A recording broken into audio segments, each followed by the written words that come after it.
Alright, y'all, man. It's your boy Homeball League 2 times, you feel me? Back in the video, man, for me. Follow the Instagram at Homeball League 2 times. Excuse me. Now, look, is y'all Pt.7 talking about Avatar 3 Fire and Ash, Part 6, Spiritually Decoded, Part 6. Now, look, for today's video, I want to give a huge shout out to the Most High in general for everything. I'm also giving a huge shout out to myself as well for wanting to receive this good information and give out this good information as well. I'm also giving a huge shout out to everyone and to y'all. Y'all literally take energy out of y'all's day to come rock me, show me love and support, you feel me? I appreciate y'all, man. I love y'all so much more than love, always deeply. Also, if you want to buy my ebook, you can. It's $10.90. Link is going to be in the description and in the comments down below. Also, spoilers, if you have not seen the new Avatar movie, you might want to click off this video now. There might be spoilers in this video. Let's go ahead and get right into it.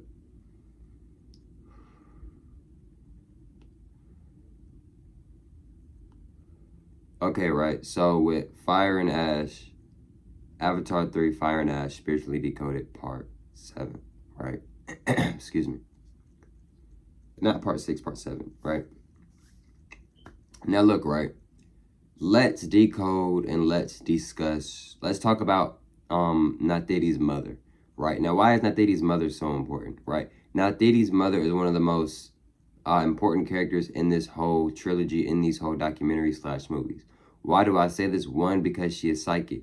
Now, if you don't know what psychic is, basically psychic is where a person can see small bits of the future, can feel energy deeply, can feel things before they happen, can see into the future, have a way deeper understanding of people's energy, being able to protect themselves more, being able to see who people truly are when others don't, etc., etc., etc. There's multiple different forms and there's multiple different types of you know, being psychic, right, or psychic, whatever name you like to say it respectfully. Now, with Natiri's mother, she's very, very powerful and she's very, very strong. Natiri's slowly but surely on her way to becoming psychic as well, right? Now, with Natiri's mother, right, if you notice and if you look back at the first movie in Avatar, she, like, you know, took some of Jake's blood and she tasted some of it. And if you look for that few seconds, she made a certain facial expression while looking at Jake, right? Because she's seen a small bit, she's seen certain pieces of the future. And she knew that Jake was going to be very reliable and very a part of the future for Awa and for their Na'vi clan and for their clan and for their tribe, right? That's one of the main reasons why she was like, teach Jake, right? And she asked Jake, why are you here? And Jake said, I'm here to learn. And Jake did do that as well, etc., right? Now, with Natiri's mother, right, if you notice in a third movie, right, they also have the goddess in there as well. The other goddess, the green goddess, the water tribe goddess. Now, if you look at her, she's also psychic as well. She's psychic as well, right? Now, her psychic abilities are obviously different compared to Natiri's mother's psychic abilities, right? Now, with the water goddess psychic abilities, right, her psychic abilities deal so more with herbs, you know, with, and don't get me wrong, Natiri's mother also deals with herbs. If you look at Avatar Way of Water, the second movie, Natiri's mother was obviously healing one of the Jake Sully's wounds or something using herbs, right? Or whatever, right? I think it was herbs, right? It was herbs, right? Now, and if you look at Avatar 3, Fire and Ash, the water goddess, right, who's a part of the water tribe, right, she is also psychic. She's psychic as well, right? And she was using her herbs to heal Natiri because she had broken her arm or whatever and she was fighting against Varang, right? And Natiri was saying, like, her herbs do nothing like my forest herbs work a lot faster, right?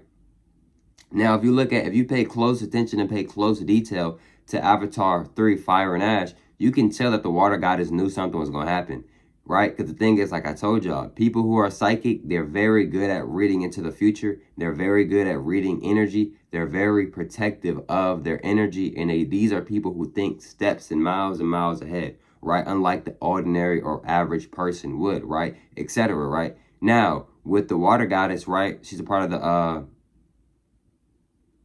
I don't even remember how to say the name of the tribe, right? But in other words, she's a part of the water tribe, right? The Mekaina tribe, right? There we go. She's a part of the Mekaina tribe. And if you look closely and if you pay close attention in details, in the third Avatar movie, Fire and Ash, it clearly shows that she knew something was coming. And what did she tell Kiri? She told Kiri, if there's something that you can do, do it. Why did she tell Kiri that? Because she knows that she understands that Kiri is a lot powerful than people may think she is. She knows Kiri is one of the ancient tools, one of the ancient keys to unlocking and to helping Pandora / AY be more peaceful. And she also knows that as we seen in Avatar 2, right? We clearly seen that the water goddess had peeped and had noticed that Kiri was very tapped in with the water tribe and with the animals in the water. Mind you, they had just got there to the tribe. How is she so tapped in already? Mind you, these are forest people, not water people originally, right? Now, if you look at the water goddess, getting back more on the water goddess, right?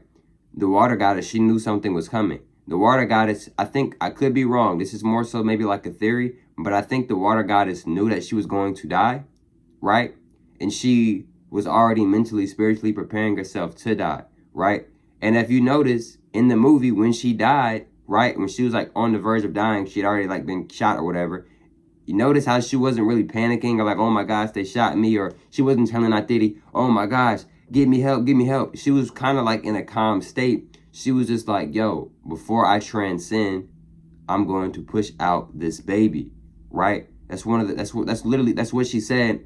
That's what she said. That's basically what she said to Natiri, right? Why did she say that to Natiri? Because she is psychic. And like I said, people who are psychic, they can read into the future, etc., etc. She felt something. She knew something was coming her way, and she knew the best option to keep this child would obviously be Natiri. She's been pregnant since the second movie. Like we've discussed and like we've broken down before, Avatar 3 Fire and Ash is obviously clearly a part 2 of Avatar Way of Water, Avatar 2, right? So she knew something was coming her way. She knew something was coming. This is another reason why she was telling Kiri, like we said, if there's something that you can do, do it. Because you're very talented. You're very gifted. Awa, you're like the daughter goddess of Awa. So if there's something that you can do, you need to do it, right? So before the water goddess died, she was telling Natiri, like, yo, I'm going to push out this baby before I transcend and go on with the ancestors, right? Because I have a feeling that she kind of already knew that she was going to end up transcending. Like I said, psychic people, they're very good they're very good at reading into the future and able to see into the future, right? So I have a feeling that she maybe already knew that she was going to die, or I had a feeling maybe she knew that something bad or tragic was going to happen to her, right? And she knew the best solution, the best option was for her baby to go with Natiri. Now, obviously, these two didn't always connect and always get along, but they still had a beautiful relationship. They did care for each other, and they did understand each other on the deeper level, and they clearly showed that in their last 2 scenes with each other. They didn't always agree, but that's what made their relationship so strong, because they were still that they still had a good, strong relationship with each other, even though they didn't always agree with each other. True, strong relationships aren't going to always agree with each other. If things are always agreeing with each other, somebody or somebodies or multiple people are being fake. And this is why a lot of times people start to spread and go separate ways, because you guys are being fake to each other, and fake energy is low vibrational energy, which is low energy, which is negative energy, right? This is one of the main reasons why Natiri and the water goddess, why their connection and their bond is so strong, right? Because they didn't always agree with each other, but they still respected each other, and they still cared about one another and their tribes and their people, right? Like I've discussed and like I've broken down before, every single tribe, I think it's over like 15 to 20 tribes. It's multiple tribes on Pandora. All the tribes are connected. They're all family. Yes, they look different. Yes, they eat different or whatever the case may be, but they are all connected. They're all family, literally, right? They're just, from different tribes, etc., different energy, but they're all related. They're all connected. Even the fire and ash clan, even the fire tribe, right? Now, getting back to Natiri's mother, notice how James Cameron didn't kill her off, right? James Cameron could have killed her off in the first movie, right? You know what I'm saying? It kind of would have made sense in a way, because, Natiri's father got killed off in the first movie, right? But the reason why I think James Cameron kept Natiri's mother is because he knows that Natiri's mother is going to be a big key asset and key role in these movies. I wouldn't be too surprised if Natiri's mother makes it all the way to Avatar 5. Now, knowing James Cameron and how the way he likes to whitewash these documentary / movies, he might kill off Natiri's mother, but if he does, I think he might wait until Avatar 5 at least, so she can make it all the way to all the documentary / movies. But I think I was hearing some information where James Cameron might be trying to do more than just 5 Avatar documentary / movies. He might be trying to do 6 or 7 Avatar Avatar documentary / movies. But what we do know is there are going to be 5 Avatar movies / documentaries. We do know that for sure, right? Well, maybe not somewhat for sure, but it has been discussed, and it probably will be, pretty sure it'll be 4 and 5, right? Maybe so, right? Now, respectfully, The thing is with Natiti's mother, right? She's very psychic. So since she's psychic, she's very spiritual. If you notice, you don't really see Natiti's mother doing a lot of fighting. It's more so people fighting and protecting her, right? See, people who are very psychic, right? Don't get me wrong. The water goddess, she's psychic and she was still in a war. She was still fighting, don't get me wrong. But like I said, it's multiple different types of psychic people, right? But a lot of psychic people don't like to get physical. A lot of their power comes from spirituality and it comes from inwards, not getting physical, right? Don't get me wrong. It's a lot of psychic people who do know how to fight and, you know, do get down with the physical, with the hands, with the feet, whatever, right, etc., right? But they also show you in the movie in Avatar 1 how she took Jake's blood and she was able to see into Jake's future, into somewhat of his path, just by licking a simple piece of Jake's blood. How is that possible? Because she is psychic, right? She's psychic, right? She's not average. She's not normal. She is an elder goddess, literally, and she is psychic, right? And she is part of the Na'vi tribe. She's part of the forest tribe, right? She is connected to Awa, right? She's one of the most powerful beings in this whole Avatar universe, right? I'm going to name just two of some of the most powerful beings in the Avatar world / Avatar universe. Natiti's mother. And I'm also going to say Kiri, which is obviously clearly shown how the way they've been showing so many different points and different fonts of Kiri and how the way she's been in Avatar 2 and especially how she was in Avatar 3 as well, right? So yes, what James Cameron is also showing us in these movies and documentaries is that, hey, being psychic is real. Being able to see into some of the future is real. Being able to lick somebody's blood and see certain things in their path is real, right? He's telling you, James Cameron is also telling you that magic is real. Being psychic is real, right? Being psychic is a form of magic. I'm psychic myself, right? Being psychic is a form of magic, right? A lot of people who are psychic do not allow a lot of people around their energy because they feel energy deeply. They are very sensitive beings and they feel energy deeply and they protect their energy deeply and they have a deep understanding and overstanding of energy as well. Natiti's mother, right? What did she say to Jake in the first movie? What do you want, Dreamwalker? What does that mean, Dreamwalker? What is a Dreamwalker? Let's decode what a Dreamwalker is because Natiti's mother is not wrong. Natiti's mother is correct.